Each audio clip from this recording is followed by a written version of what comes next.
सरस्वती नमस्तुभ्यं वरदे कामरूपिणी विद्यारंभं करिष्यामि सिद्धिर्भवतु मे सदा।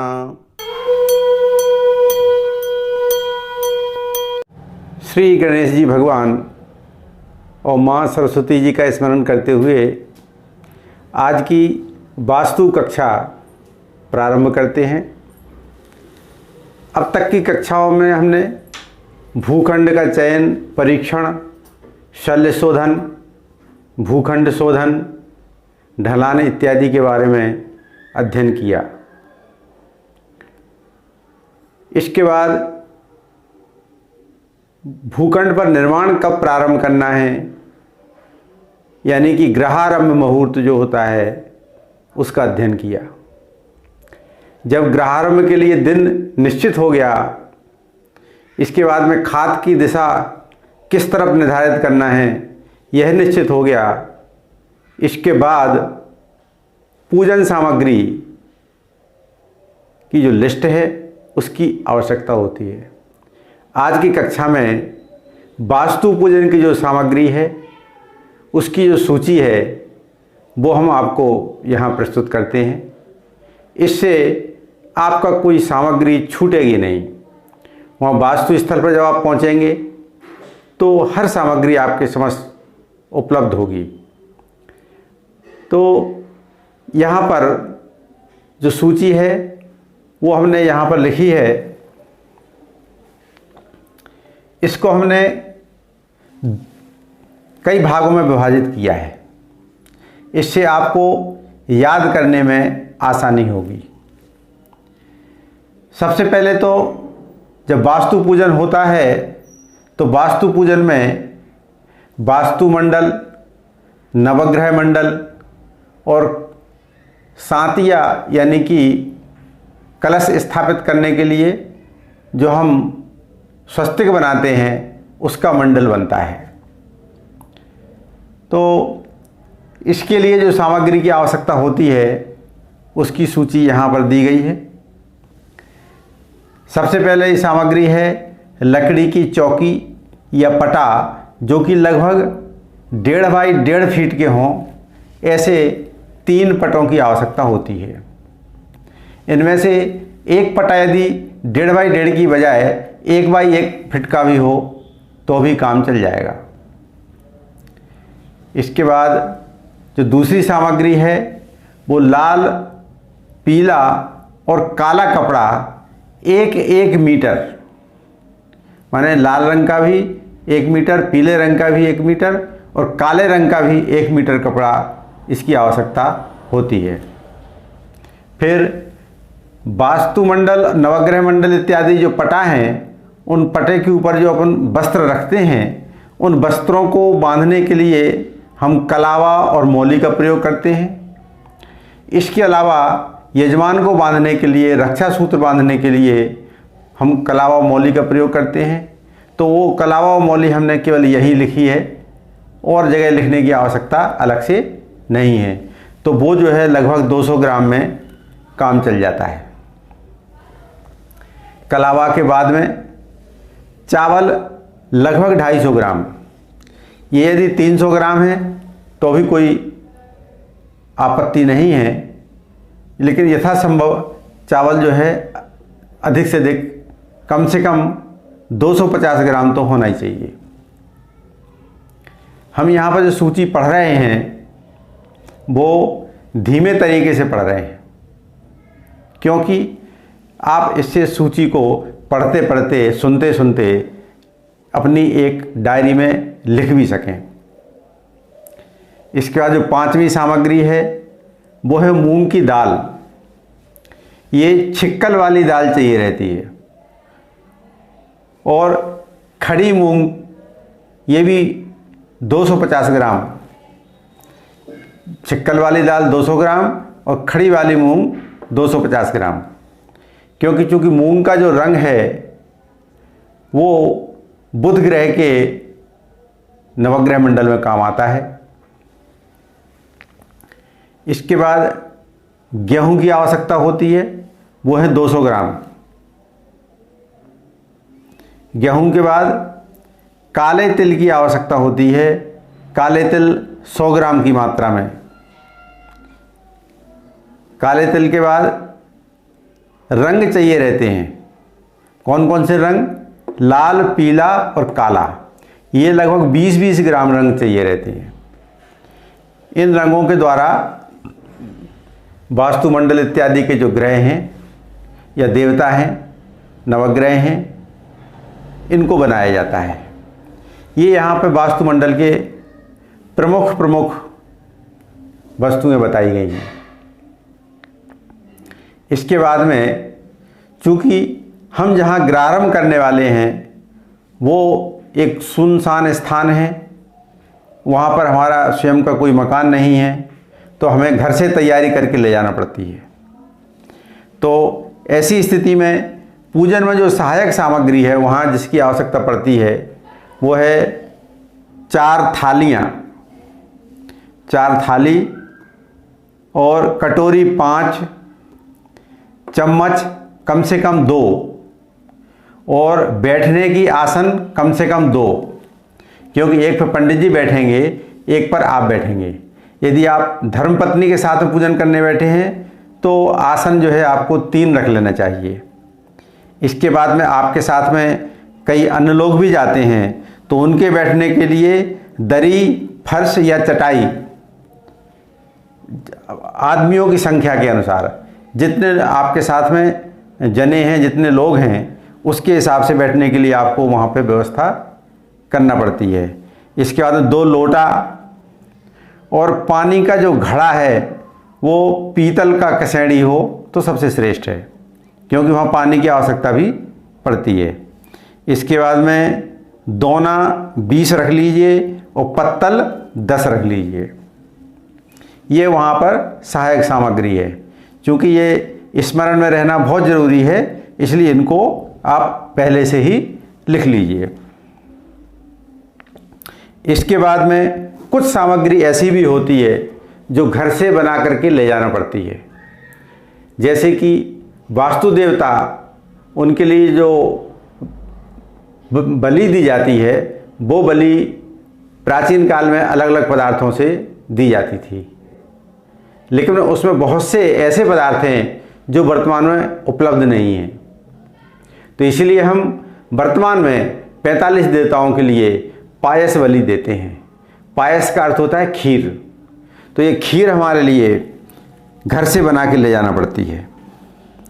तो उस सामग्री में खीर 250 ग्राम है और पूड़ी यानी कि छोटी वाली पूड़ी, इसको बोलते हैं अठवाई, ये कम से कम 60 बना करके ले चलें। इसका उबले हुए उड़द 20 ग्राम। ये उबले हुए जो उड़द हैं इनका जो प्रयोग है वो क्षेत्रपाल की बलि के लिए होता है। और जो वास्तु पूजन विशेष विधि से कराना चाहते हैं उनके लिए फिर 45 देवताओं की पृथक पृथक बलियां हैं। बलि का तात्पर्य भोग। तो पृथक पृथक जो पदार्थ हैं 45 देवताओं की, उनकी सूची हम आपको अलग से किसी अन्य वीडियो में देंगे, क्योंकि यहाँ पर उनका दे पाना संभव नहीं है। 45 देवताओं के नाम लिखना पड़ेंगे, उनके सामने लिखना पड़ेगा कि इनके लिए जवारे की बलि, इनके लिए बथुआ की भाजी की बलि, इस प्रकार से पदार्थ अलग अलग हैं।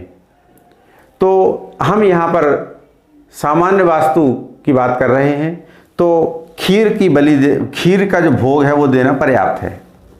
और खीर के साथ में एक दीपक भी जलाया जाता है। तो दीपक जो है आपको घर से ही बना के ले जाना है। कौन से दीपक हैं? आटे के दीपक, वो आप लगभग 45 बना लीजिए, क्योंकि 45 देवता हैं तो 45 तो दीपक जलाना ही पड़ेंगे। तो खीर के साथ में दीपक जला करके 45 वास्तु देवताओं का पूजन होगा और उनको बलि दी जाएगी। इसके बाद में पूजन प्रारंभ होता है। तो पूजन की जो सामग्री है वो प्रायः वही सामग्री है जो प्रत्येक पूजन में काम आती है, लेकिन इसके अतिरिक्त भी गृह प्रारंभ करने में जो सामान लगता है वो हमने यहाँ पर लिखा हुआ है।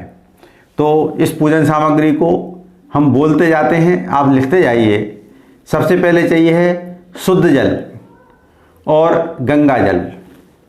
जहाँ पर गंगा जल नहीं हो तो वहाँ पे हमारी जो अन्य महान नदियाँ हैं या मानी पुण्य नदियाँ हैं, उन नदियों में जैसे नर्मदा जी हैं, गोदावरी हैं, कावेरी है, इन नदियों का भी जो है जल लिया जा सकता है। इसके बाद में दूसरा पदार्थ है दूध और दही। दूध और दही अनुमानतः आप ले लीजिए कि दूध ले लीजिए आप आधा लीटर और दही ले लीजिए आप 250 ग्राम। इसके बाद में मधु, शहद जो है लगभग आप 100 ml ले लीजिए। ml मतलब मिलीलीटर, 100 ग्राम बोल सकते हैं इसको, आप 100 ग्राम की शीशी ले लीजिए। इसके बाद में जो आगामी सामग्री है वो है जनेऊ 5 नंबर, जनेऊ 5 संख्या है। इसके बाद में 5वें नंबर पर जो पदार्थ हैं वो हैं रोली, चंदन, सिंदूर, हल्दी और गुलाल। ये जो है आपको अलग अलग पुड़ियों में रख लेना है। इसके बाद में आपको 500 ग्राम, कम से कम 500 ग्राम फूल और कम से कम 20-25 आम के पत्ते और दूर्वा और तुलसी के कम से कम 11 पत्ते, इनकी आवश्यकता होगी। पुनः सुन लीजिए, 500 ग्राम फूल, आम के पत्ते 20 या 25, दूर्वा और 11 तुलसी के पत्ते। इसके बाद में वहाँ पर धूप बत्ती या अगरबत्ती, इनमें से कोई सी भी एक वस्तु सामग्री रख लीजिए। इसके बाद में वहाँ पर पूजन के दौरान 2 नारियल की आवश्यकता होगी, तो 2 नारियल रख लीजिए। अब नारियल इसमें आप जैसे चाहें वैसे रख सकते हैं।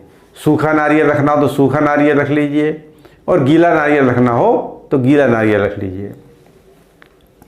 इसका तो वहाँ पर 2 दीपक चाहिए रहेंगे, वो होंगे पीतल के। इनमें से जो एक दीपक है वो वहाँ पर जलेगा और दूसरा जो दीपक है वो आपके वास्तु पूजन के बाद कलश के ऊपर रख करके और शिलान्यास में काम आएगा। ठीक है, तो इसलिए 2 दीपक रख लीजिए पीतल के। उनमें से एक दीपक तो आपके पास वापस आ जाएगा, जिससे आप पूजन करेंगे और आरती करेंगे, लेकिन दूसरा जो दीपक है वो आपका शिलान्यास में ही दबाया जाएगा।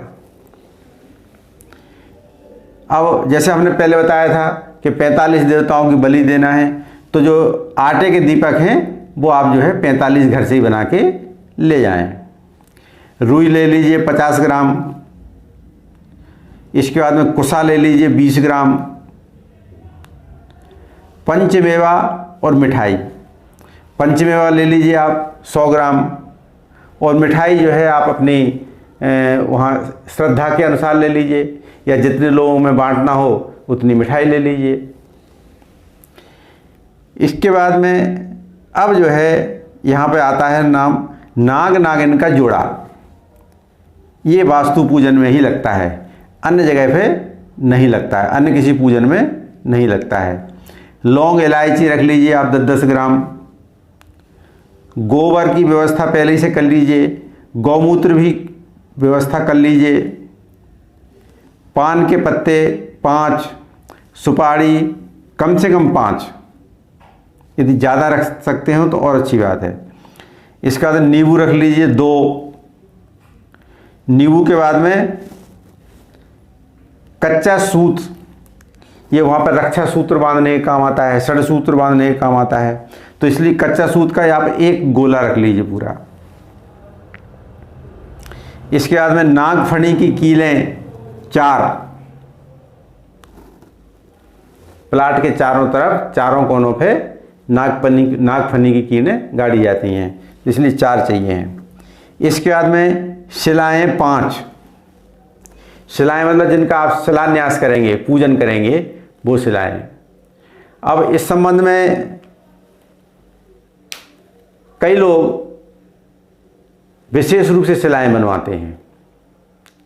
वास्तुशास्त्र में कई प्रकार की शिलाओं का उल्लेख है और उनके माप भी दिए हुए हैं, मतलब मेजरमेंट भी दिया हुआ है कि कितने बाई कितने की होना चाहिए, कितनी लंबाई होना चाहिए, कितनी चौड़ाई होना चाहिए, कितनी मोटाई होना चाहिए।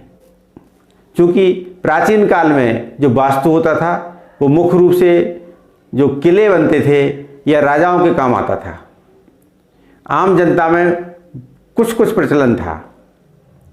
तो जो शिलाओं का जो उल्लेख है वो वास्तव में किले के हिसाब से है। इसके अलावा और विश्वकर्म प्रकाश में जो सूत्र है वो ये लिखा है कि आप दीवाल जिस पदार्थ के बना रहे हों उसी की शिला का पूजन करना चाहिए।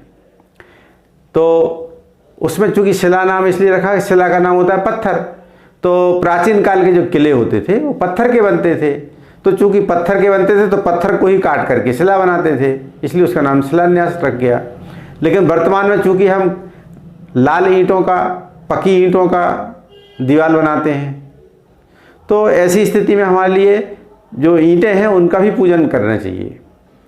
और चाहें तो आजकल मार्बल चलने लगा है, तो मार्बल की भी आप जो है 5 शिलाएँ बनवा लें, क्योंकि मकान में मार्बल भी लगता ही है। तो ऐसी स्थिति में मार्बल भी शिलाओं में उपयोग हो सकता है। अब जब हम पूजन से निपट जाते हैं तो इसके बाद में क्या है, हवन होता है। तो हवन सामग्री वही है जो अन्न पूजन में काम आती है। हवन सामग्री इसमें कोई विशेष अलग से नहीं है। तो हवन सामग्री की सूची बताते हैं कि लगभग 500 ग्राम घी रख लीजिए। हवन समिधा के कम से कम 5 पैकेट रख लीजिए, आजकल पैकेट रेडीमेड बने हुए मिलते हैं। और नवग्रह समिधाएँ और भी ले लीजिए, क्योंकि नवग्रह में जो समिधाएँ होती हैं वो 9 ग्रहों की अलग अलग हैं। अकौआ वगैरह की जड़, अकौआ का तना, ये समी, ये सब जो है नवग्रहों की समिधाएँ हैं। तो वो भी आजकल रेडीमेड पैकेट मिल जाता है, तो नवग्रह समिधा ले लीजिए। इसके बाद हवन सामग्री, हवन सामग्री भी आजकल जो उसमें आयुर्वेदिक वस्तुएं होती हैं वो सब उसमें मिक्स की हुई मिल जाती हैं, पैकेट में पूरी हवन सामग्री मिल जाती है। इसके अलावा हवन सामग्री में डालने के लिए आपको काले तिल चाहिए, चावल चाहिए, शक्कर चाहिए। तो ये पदार्थ भी यहाँ इसमें लिखे हुए हैं। इसके बाद में कपूर 20 ग्राम रख लीजिए। माचिस रख लीजिए एक, क्योंकि ये छोटी चीज़ है।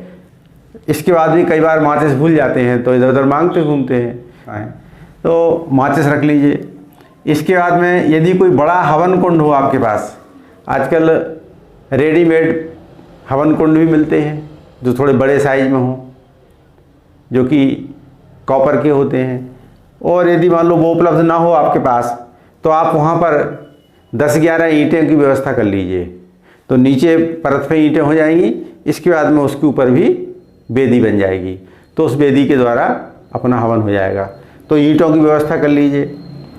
शक्कर हमने पहले बोला था कि कम से कम लगभग 300 ग्राम शक्कर रख लीजिए। और गूगल 50 ग्राम, ठीक है। गूगल के बाद में पीली सरसों लगभग 200 ग्राम और गुड़ 100 ग्राम। यहाँ गुड़ का प्रयोग हवन में भी होगा और पूजन में भी होगा। और पीली जो सरसों हैं, इस पीली सरसों का उपयोग 2 जगह होगा। पीली सरसों का उपयोग हवन में भी होगा और पीली सरसों का उपयोग कलश में भी होगा। जो हम वहाँ पर ऊर्जा कलश, जिनको वास्तु कलश बोलते हैं, वो जो हम बनाएंगे वहाँ पे, तो उनमें भी पीली सरसों का उपयोग होगा। पीली सरसों का उपयोग जहाँ होता है वहाँ भय नहीं होता। जैसे आपने देखा होगा कई लोग अज्ञात भय से ग्रसित रहते हैं, उनके पीछे कोई कारण नहीं होता है लेकिन वो भयभीत बने रहते हैं। इसके पीछे कारण क्या है कि जहाँ वो रहते हैं वहाँ ऊर्जा की कमी है। तो पीली सरसों का उपयोग करने से वहाँ पर ऊर्जा का संतुलन ठीक बन जाता है। इसके बाद में जो कलश है उसकी तैयारी की जाती है। अब कलश क्या है? एक तो होता है पूजन का कलश, जिसमें हम सभी जितने भी तीर्थ हैं, नदियां हैं और वेद हैं और जो अपने वरुण देवता हैं, ब्रह्मा विष्णु महेश हैं, सबका आवाहन उस कलश में करते हैं। तो वो तो हो गया पूजन का कलश। यहाँ पर ये पूजन कलश के अतिरिक्त कलश हैं, ठीक है, अतिरिक्त कलश हैं। उनका वर्णन हम थोड़ा अभी आगे करते हैं, पहले आपको हम उस सामग्री का नाम बता दें। एक तो लगेगा प्रधान कलश, वो तांबे का होगा, वो जो है कुछ बड़े साइज में होगा। दूसरे नंबर पर है सामान्य कलश। सामान्य कलश जो है या तो आपको चाहिए हैं 4 और या फिर चाहिए हैं 8, ठीक है। अभी हम इनका वर्णन करते हैं क्यों चाहिए हैं। इसके बाद में सर्वौषधि, पंचरत्न, सप्तधान्य, कोणिया, सप्तमृतिका, तालाब की काई, चंदन, इत्र या गोलोचन की गंध और एक छोटी सी धर्म की पुस्तक और सरसों।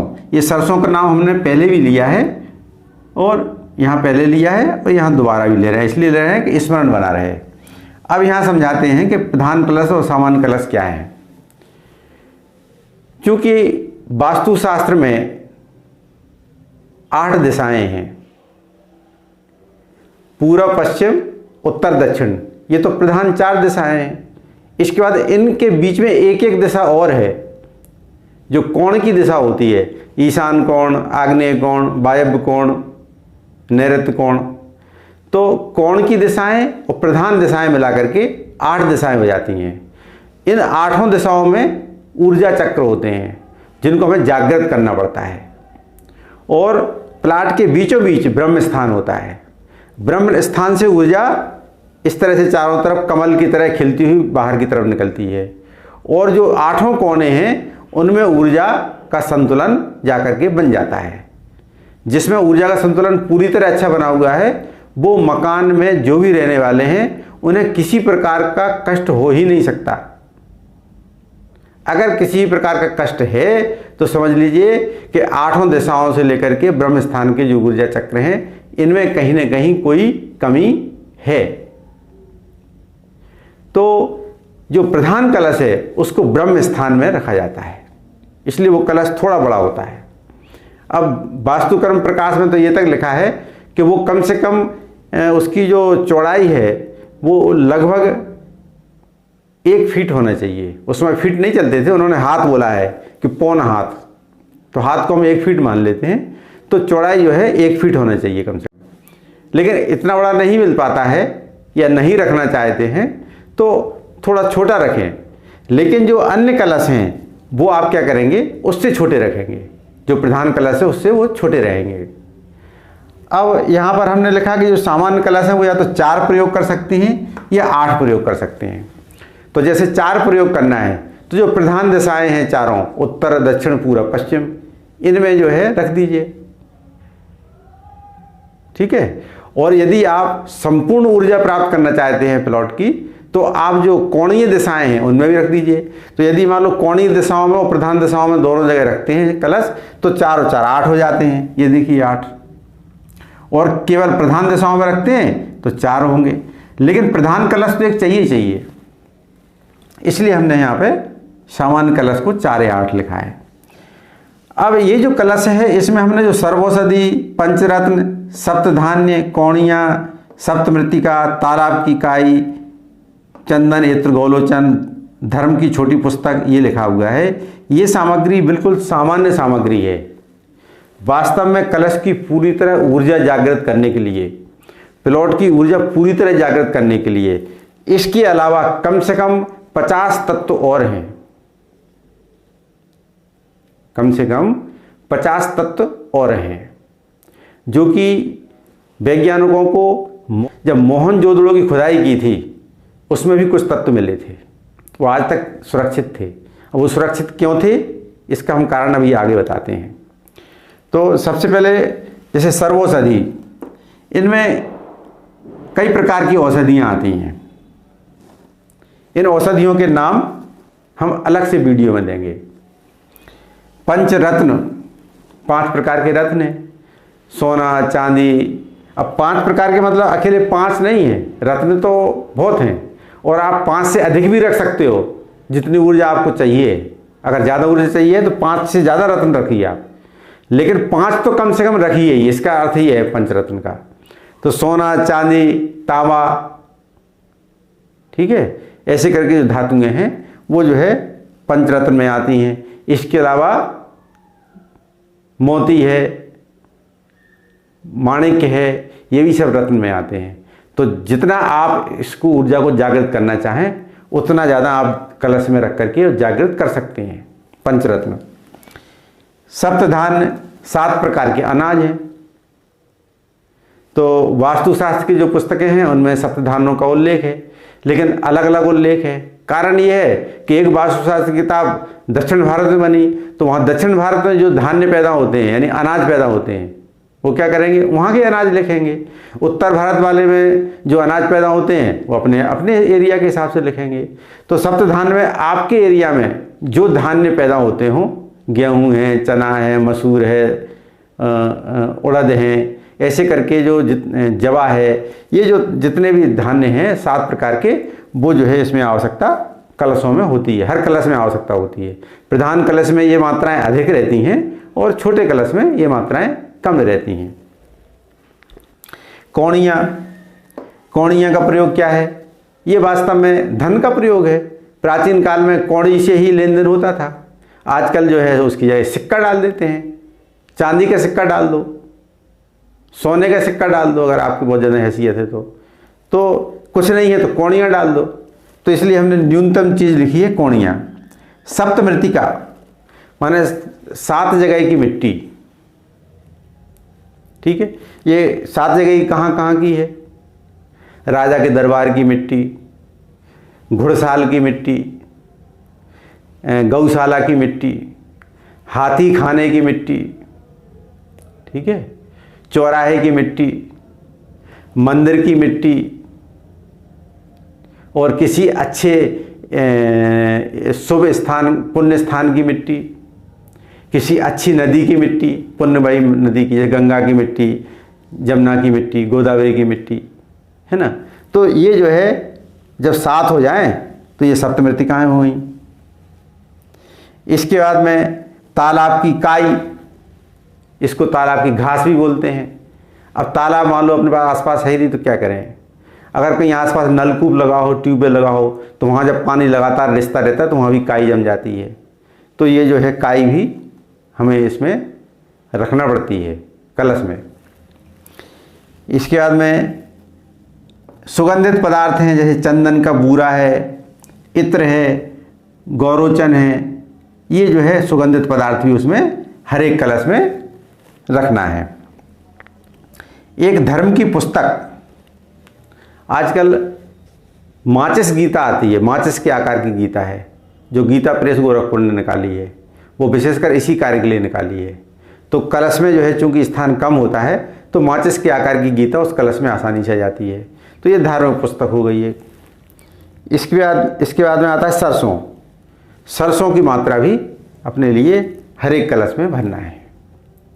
अब इनके अलावा कुछ पदार्थ ऐसे भी हैं जो मिलना अब असंभव है, जैसे कि बैल जब अपने सींग से मिट्टी को खोदता है, बैल का जो सींग होता है उस सींग के ऊपर जो मिट्टी लगी रहती है वो मिट्टी की आवश्यकता होती है, उसमें बहुत ऊर्जा होती है। इसके बाद शेर के नाखूनों में जो मिट्टी लगी रहती है उसकी आवश्यकता होती है। ये हमने आपको कुछ उदाहरण बताए, ये असंभव है, लेकिन इसके अलावा और भी बहुत सारे पदार्थ हैं जो संभव भी हैं। अब यहाँ प्रश्न उठता है कि ये शेर की नाखून की मिट्टी और बैल, ये एक्चुअल में क्या है कि इन स्थानों पर शेर के नाखूनों के नीचे इस विशेष प्रकार के बैक्टीरिया होते हैं, तभी वो जो है वहाँ पर खोदता है ज़मीन को, नाखूनों से खोदता है वो। इसके अलावा बैल के जो सींग होते हैं वहाँ बैक्टीरिया होते हैं विशेष प्रकार के, जो पॉजिटिव बैक्टीरिया हैं। वो बैक्टीरिया को हटाने के लिए उसको जब खुजली मचती है बैल को, तभी तो वो रगड़ता है सींग को, तो वही मिट्टी जो है बैक्टीरिया चाहिए है। वो बैक्टीरिया बहुत पॉजिटिव होता है। ये सब विज्ञान के द्वारा अनुसंधान किए हुए हमारे ऋषि मुनियों ने किए हैं। तो ऐसी प्रकार की मिट्टियों को हम जब कलश में डालते हैं तो कलश में ऊर्जा जागृत होती है। मोती, मूंगा, जो भी आपकी हैसियत हो वो इनमें डालिए आप, तो घर में क्या होगा, जो मकान में ऊर्जा जागृत होगी। और अभी हमने जो आपको कलशों के नाम बताए हैं, 8 कलश या 4 कलश, उनको यहाँ चित्र में देखिए कि ये आपका प्लॉट है, ये प्लॉट है। इस प्लॉट के सेंटर में ये प्रधान कलश रखा जाता है। ये दिख रहा है आपको, ये प्रधान कलश। इसके बाद में जो 4 कलश लिखे हैं, यहाँ पर ये 4 कलश लिखे हैं, ये 4 कलश जो है उत्तर, दक्षिण, पश्चिम और पूर्व में रखे जाते हैं। ठीक है। और 8 कलश यदि हैं तो इन कोनों पर भी रखे जाते हैं। इसमें प्राथमिकता जो है कलशों को कोने पे दी जाती है, पहले कोने पे रखे जाते हैं 4।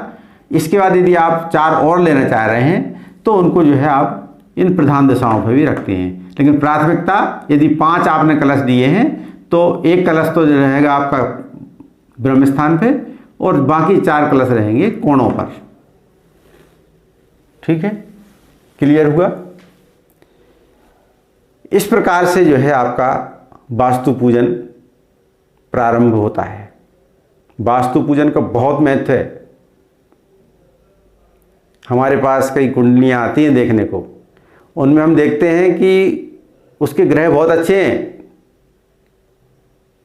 लेकिन उसके घर का वास्तु खराब है। हाँ, एक बात और, वास्तु मनुष्य के अंदर ही वास करता है। ठीक है, यदि मनुष्य का स्वयं का चरित्र ठीक नहीं है तो उसे वास्तु दोष भी अंदर ही पैदा कर रखा है। घर तो बाद की बात है, और घर में तो वास्तु दोष मिलेगा ही मिलेगा। ऐसे व्यक्ति के घर में वास्तु दोष 100% मिलेगा, क्योंकि वास्तु दोष है, वहाँ पे नेगेटिव एनर्जी है। उसी एनर्जी के कारण से तो उसका चरित्र ऐसा हो गया है कि उसमें भी दोष पैदा हो गया है। चलिए, यहाँ विषय नहीं है, विषय सामग्री का था। तो आशा करता हूँ कि आपने सामग्री को समझ लिया होगा। इसके अलावा अन्य कोई सामग्री आपको समझ में नहीं आती है, किसी प्रकार का आप उसमें विवरण चाहते हैं तो हमारे कमेंट्स बॉक्स में लिख सकते हैं। इसके बाद में आगामी कक्षाओं में हम आपको वास्तु पूजन की विधि, कैसे वास्तु पूजन होना चाहिए वो बताएंगे, और उसका महत्व क्या है, उस वास्तु को अच्छे से क्यों कराना चाहिए, ये सब बातें आपको बताएंगे। हाँ, आज इस सामग्री की सूची के साथ में ये कक्षा समाप्त होती है। नमस्कार। जय राम जी की।